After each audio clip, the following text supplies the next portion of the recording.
আজ আমরা ঘুরতে চলেছি ইতিহাস, ভক্তি আর বাংলার পুরনো স্থাপত্যের এক অসাধারণ শহর কালনা। এই শহরের অলিগলি যেন আজও বহন করে রাজবাড়ির গৌরব, টেরাকোটার শিল্প আর নদীর ধারে শান্ত সৌন্দর্য।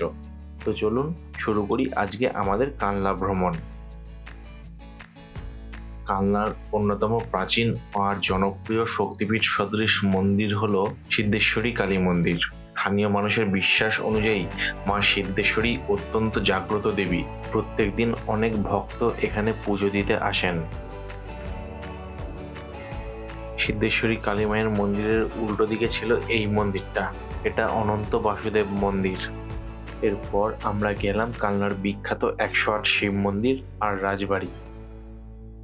কালনার ১০৮ শিব মন্দির বা নবকৈলাস মন্দির পশ্চিমবঙ্গের অন্যতম বিখ্যাত ঐতিহাসিক আর ধর্মীয় স্থাপত্য। ১৮০৯ সালে মহারাজা তেজচন্দ্র বাহাদুর এই মন্দির কমপ্লেক্সটা তৈরি করান। এটা রাজপরিবারের শিবভক্তি আর ধর্মীয় ঐতিহ্যের প্রতীক। এই মন্দিরের বাইরের বৃত্তে ৭৪টা আর ভেতরের বৃত্তে ৩৪টা মন্দির আছে। পুরো কমপ্লেক্সটা দেখতে অনেকটা জপমালার মতো। মন্দিরগুলো বাংলার আটচালা ধাঁচে তৈরি করা হয়েছিল। বাইরের বৃত্তে কালো আর সাদা দুরকম শিবলিঙ্গই দেখা যায়, আর ভেতরের বৃত্তে সবকটাই এক রঙের। আজকে ২০২৬-এ সরস্বতী পুজো বলে সব জায়গাতেই খুব ভিড়। ছুটির দিন ছাড়া বা অন্যান্য দিনে আসলে আপনারা এখানে এতটা ভিড় দেখবেন না। এবার আমরা যাব রাজবাড়ি চত্বরে। এটা প্রতাপেশ্বর মন্দির। রাজবাড়ি চত্বরে ঢুকলে আপনার প্রথমেই চোখে পড়বে এই মন্দিরটা। ১৮৪৯ সালে বর্ধমান রাজপরিবারের মহারানী শিয়ারি কুমারী এই মন্দির নির্মাণ করান। মন্দিরটা ভগবান শিবকে উৎসর্গ করা হয়েছে। তবে এটা একটা শুধু শিব মন্দির নয়, এটা বাংলার টেরাকোটা শিল্প আর ঐতিহ্যের এক অসাধারণ নিদর্শন। রাসমঞ্চের সামনে দিয়ে এইবার আমরা যাচ্ছি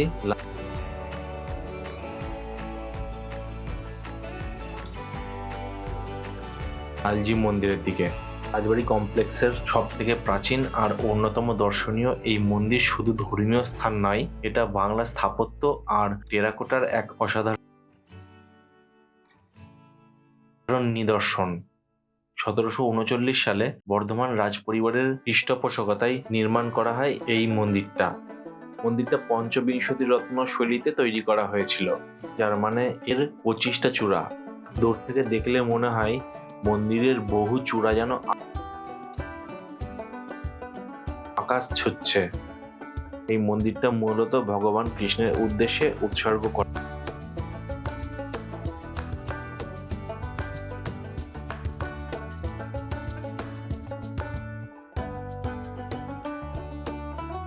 এইবার আমরা দেখব কৃষ্ণচন্দ্র মন্দির।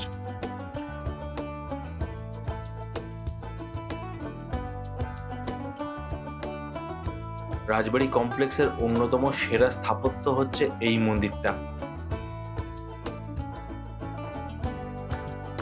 ১৭৫১ থেকে ৫২ সালের দিকে বর্ধমানের রাজপরিবারের তরফ থেকে এই মন্দিরটাকে বানানো হয়েছিল।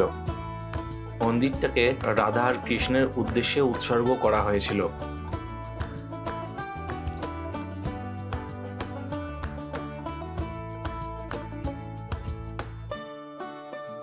মন্দিরের মোট ২৫টা চূড়া আছে, তাই এই মন্দিরটাকে পঞ্চবিংশতি রত্নও বলে। লক্ষ্য করলে দেখা যায় মন্দিরের দেওয়ালে কৃষ্ণলীলা আর তৎকালীন সমাজে আভিজাত্যের নানা দৃশ্য ফুটে উঠেছে।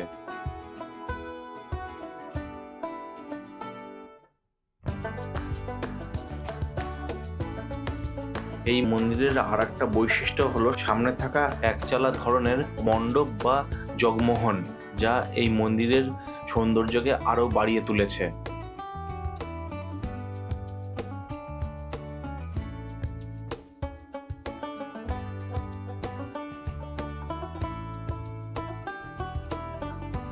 এই মন্দিরটা শুধু একটা উপাসনালয় নয়, এটা বাংলার শিল্প, সংস্কৃতি আর ঐতিহ্যের একটা জীবন্ত দলিল। মন্দিরের গায়ে টেরাকোটার কাজ দেখলে সত্যি মুগ্ধ হয়ে যেতে হয়।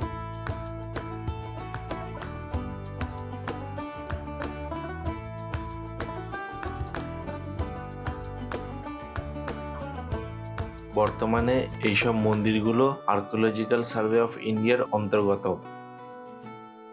কৃষ্ণচন্দ্র মন্দিরের পেছনে আছে বিজয় বৈদ্যনাথ মন্দির।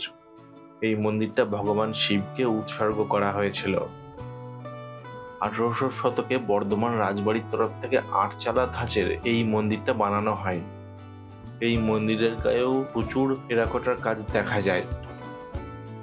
ঘোরাফেরা শেষ করে এবার আমাদের লাঞ্চের পালা।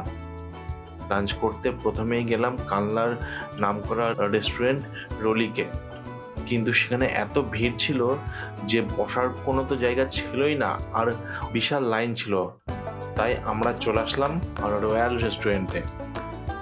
লাঞ্চে আমরা নিয়েছিলাম ফ্রাইড রাইস, চিকেন কষা, ধোকার ডালনা আর চিলি ফিশ। খাবারের কোয়ালিটি যথেষ্ট ভালো ছিল। আজকের ভিডিও এখানেই শেষ করছি। যদি ভিডিওটা ভালো লাগে তাহলে অবশ্যই লাইক আর শেয়ার করে দেবেন, তার সাথে চ্যানেলটাকেও সাবস্ক্রাইব করে দেবেন। দেখা হচ্ছে নেক্সট কোনো জায়গাতে, নেক্সট কোনো ভিডিওতে। বাই।